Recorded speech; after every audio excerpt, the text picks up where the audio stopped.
Hi, Genki Call here with your Soulforge offerings for the week of April 17th, 2023. Of note, in the troops that you can summon here, if you need it, there's one that would be worth getting. Well, if you don't have Bog Strider, it's absolutely worth trying this if you have the gems for it. But Mercy is in here. She is really, really good for Guild Wars and all the things. It's empowered, a lot of people are going to be using Veneritus instead of Mercy from now on, but up to you. Just wanted to point out that it's there because that is the best of the summoning things we've got here. Anyway, let's go over the legendaries first. We have the Infernal King. He doesn't get used very often, even though he is a double converter, green gems to skulls, brown gems to red, and does some scatter damage, and is incredibly annoying to fight because he has a 25% chance to resurrect after death. I have had him resurrect on me 6 times. That means I had to kill him 7 times in one battle during a pet rescue. But burn enemies when doing skull damage. He doesn't get used much, but I think on the right team he could be good. Would I spend 800 diamonds on him? No, absolutely not. But, Divine Ishbala though. Divine Ishbala, if you are desperate for this troop, maybe. She is another double converter. This one is red to skulls, green to yellow, enchant 2 random allies. Super strong, not to mention 40% mana start for all divine allies. She's definitely a force to be reckoned with on the right team. You put her on a team with Rope Dart and Cheelin. I mean, she's just really powerful. Would I spend 800 diamonds again? The only time I recommend crafting a legendary in the Soulforge is if you have a team that you're desperate to put it on, or if you need it for your power level at a kingdom. Otherwise, I generally recommend going for weapons or mythics that you really want. Oh my gosh! Divine Ishbala and Cheelin are here. Are you kidding me? Wow, I was just talking about them. Just put them in a video together on my world event team. So, yeah, they work off of each other beautifully because this converts purple gems to red, which then Divine Ishbala transforms into skulls. He does brown gems to skulls, bless 2 random allies, summons a light storm at the start of battle. The 2 of them together are very powerful, really fun to do. And then, interesting. So we have Captain Macaw here. Captain Macaw gives a 50% mana start to all rogue allies.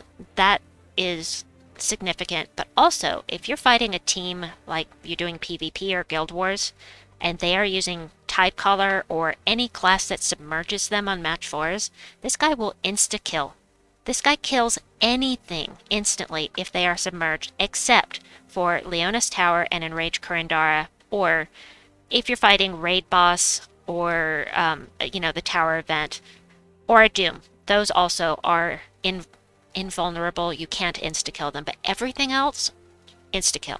Dead. Now, this is part of the Mother of Darkness meta team. However, they kind of nerfed that team when they changed the Night Spider.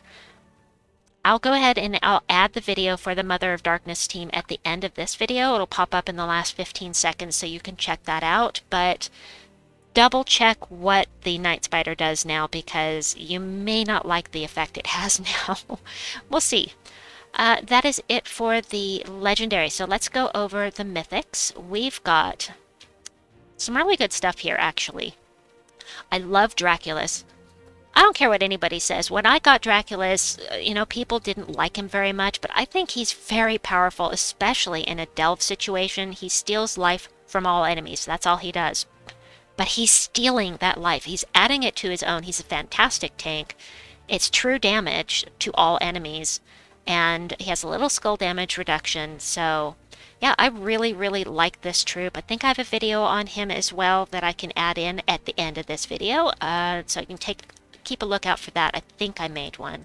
Next up is Pharos-Ra. Here's another video I can give you. This is this is absolutely the best necromancer in the game. And when I say necromancer, I mean he doesn't get just 50% bonus souls from battle. He gets 150% bonus souls from battle. So He's really, really good for soul farming. As far as his spell goes, he transforms yellow gems to purple, does damage to one enemy boosted by souls, and it says give 20 souls. It should say get 20 souls. You're not giving them away. You're getting 20 souls every time you cast with him. But, you know, I already had crafted Dawnbringer before I ever got Pharos-Ra. I didn't have Pharos-Ra for 6 months after I crafted Dawnbringer, and I did that before the Nomapaloozas existed. So, you know, you don't have to have this troop. There are really fantastic ways to get quick souls. You don't have to have them, but it is the fastest way to get them. Infernus, I like Infernus as well. Infernus does some splash damage to 2 random enemies and explodes 5 random gems, so you've got some mana gen out of it. He also burns all enemies on 4+ gem matches. Summons a firestorm when an enemy dies. Really, really good with, because of the burn, really good with a class that has Fireblade, Slayer, or Warlord, or Sunspear, anything with that Fireblade that does triple damage to skull damage to burning enemies. Really good for that. He's really dropped off because of, I think most people don't like splash damage. I'm one of them, but he can be really good on the right team. Next up, we have Ubastet. Ubastet does damage to the 2 weakest enemies, boosted by all ally and enemy attack. So the higher their attack is, the harder he's going to hit. And if one of the enemies dies, he kills the other one. So again, you put this on the right team and he's going to be killing multiple things. Just also summons a firestorm when an enemy dies. I know Tacit's been using this recently for something. But let's see. And that is it. That is it for in here. Let's see. Ubastet, 1, 2, 3, 4. I'd just like to make sure I do all the things. Okay. For weapons, these are always here. Alright, we've got the Explosion. Explodes 4 gems of a chosen color, any color you want, and heal some life. It's not very powerful. It's just not very powerful, but 4 exploding gems is 4 exploding gems to get a little heal out of it. There are much better weapons in the game, I gotta say, but if you're really, really limited on what you can use, it's a possibility. Anyway, Mystery. I remember when this came into the game. Create 8 red and 8 yellow gems, just straight up, and then summon either a dragon egg or a fell dragon egg. It can be an annoyance to your enemy, but, you know, then you have to get mana for the dragon egg or the fell dragon egg before, and then you have to have a free spot. It's just not my favorite way to do things. I mean, if they were empowered, that would be different, but anyway, Dawnstone, Heart of Zathenos, those are always there. Volcanic Shield. This will give armor to one ally. If the ally uses red mana, give double the armor, and if the enemy has a boss, explode all red gems. A boss means any troop with a red border. Any troop with a red border.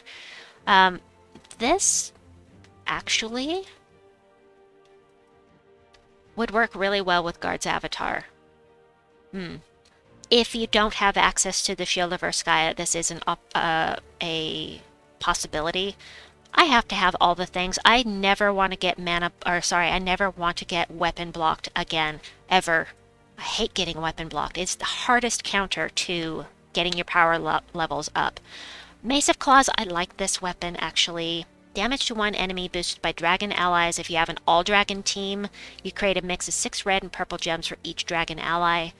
You know, it's very efficient because red and purple, really nice. You run this with the Dragon Soul, for instance, which uses red and purple. Then you explode and get lots of mana. Anyway, Torque of the Dragon. This is one of the 75 diamond cheapo weapons. This one removes all red gems, does damage to an enemy boosted by those gems. You won't get any mana out of it, but you will deny that color to your enemies. And if the enemy is from Dragon's Claw, or if the battle's in Dragon's Claw, deal double damage. Always here. Doom Focus. This is one of the staves. These can be really good. The staves can be really good. I recommend doing the Doom Skull creating dooms first, and then the books after that if you want to be a troll in Guild Wars, which, you know, most people do, is they want to win. But after that, I think the staves are probably the most powerful. But then again, you have to have the Forge Scrolls to level them up. And, you know, we just did the Red Tower of Doom, so I've got some red Forge Scrolls. I don't have any yellow ones. But there are also now orbs that you can use, the Orbs of Forging, that will allow you to level these up now as well. So keep that in mind as well. Dragon Tails, this is like the Mace of Claws. This is for specifically Dragon's Claw allies, and creates a mix of 6 red and purple gems for each Dragon's Claw ally. I should have been using the Mace of Claws in the event and not this. Oh well. Made a mistake in the video. Dragon's Talon. This one does damage to the first 2 enemies boosted by skulls. You have 10 on the board. You do an extra 5 damage to each enemy. Wait, what was that? Hold on. Lightning shielding. Oh, you get a barrier out of it, I think, when you cast Trick and Treat over it. But yeah, everything else is always here. So that's what I have for you for the Soulforge this week. I hope that you enjoyed this video. Please like and subscribe, and we'll see you soon. Bye-bye!